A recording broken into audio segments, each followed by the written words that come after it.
Our play begins in the family room of a modern home where two 11-year-old children are gathered around the TV. Tyler, Nick, I want to talk to you. You want to hear what I have to say? Okay, Mom, what's up?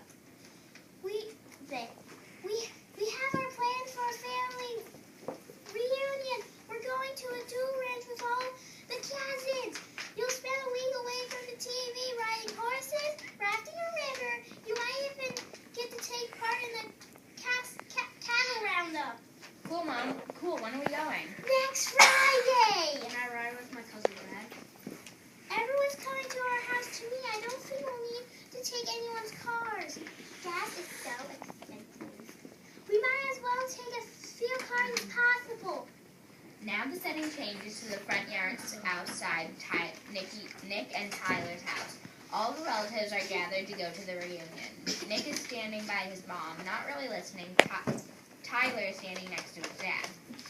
All right, everyone, stand together. How many people do we have? Let's see. I think we have 23 people, counting all children.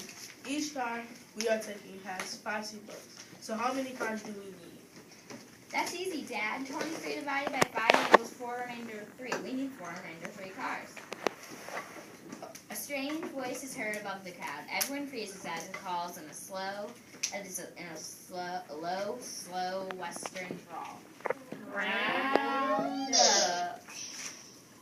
Slowly the action returns, and Tyler asks if he's been struck by lightning.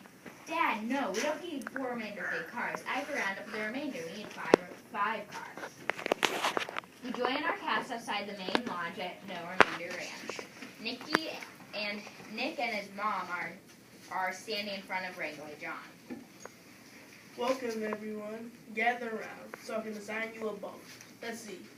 There are 23 of you, and I can put 4 in a cabin. How many cabins do I need? I can do that problem in my head. 23 divided by 4 equals 5 remaining 3. We need 5 remaining 3 cabins. Again, a strange voice is heard above the crowd. Everyone freezes as it calls in a low, slow Western drawl.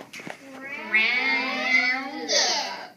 Slowly the action returns, but now Nick acts as if he's been struck by lightning. Wait, 5 remainder 3 cabins doesn't make any sense. I need to round up the remainder. We need 6 cabins for 23 people. 1 bunk will just have to be empty. Join Nicky and Tyler's family in a clearing next to the bank of a fast-moving river. Family members are putting on life jackets and waiting for instructions from Wrangler John. Nick and his cousin Brad are standing together. Be sure your life jacket is on properly. The river is fast and you'll encounter some Class 4 rapids. We haven't lost anyone yet this year and we don't expect to. Each raft holds 6 guests plus a guide who knows the river well. Let's see, we have 23 guests. How many rafts do we need? That's easy. 23 divided by 6 equals 3 remainder 5 rafts. We need 3 remainder 5 rafts. Everyone suddenly becomes silent. Tyler and Nick look around as if expecting the voice, and sure enough, seemingly out of nowhere, it calls, Round up. Round up. Oh, Brad rubs his head as if he's been struck by lightning. Then he excitedly calls, Wait, 3 remainder 5 rafts doesn't make sense. I have to round up the remainder. We need 4 rafts.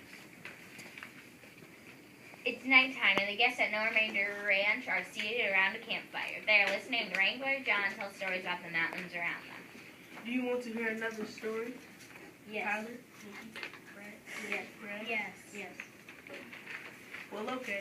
This story has been around for a long time, and folks around here believe it to be true. Have you ever wondered since you have been here how the ranch got its name? A long time ago, people around here couldn't stay safe through the winter. Gathering enough provisions took too much work, and it made sense to go down to town where it was warmer. So early every November, after all the harvesting was done, the animals were driven down to the lower ground. There wasn't much of a ranch here, and it wasn't named at all. Those who worked here came back after the animals were secure and gathered the last of their things and then went back to town in their wagons.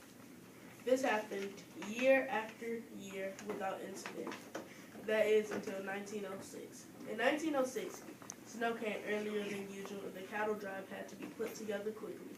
Five men back to the ranch, and after that, just to tidy things up and get the last of their provisions, they had to hurry because a fierce storm was coming a few hours away, and getting stuck at the ranch over the winter would be no picnic. Wrangler John looked carefully over his audience to see if they were paying attention. No one spoke. The men had one wagon drawn by 2 horses. They divided into teams of two for the last of their chores, and then got into the wagon and drove away.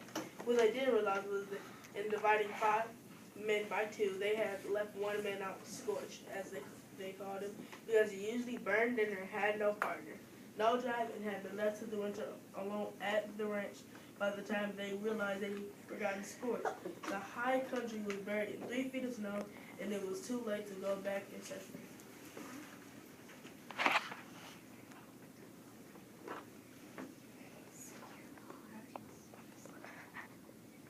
Oh yeah. Was he ever seen again? What happened to him? No, the next spring when the Wranglers returned to the ranch, a careful search was conducted, and no remains were ever discovered. However, a strange legend surrounded Scorch's disappearance is told today. It is said that he protects all people all over these parts from being left behind. Whenever a group is dividing into sets, an unimportant remainder might be forgotten. He goes in a low, slow western drawl.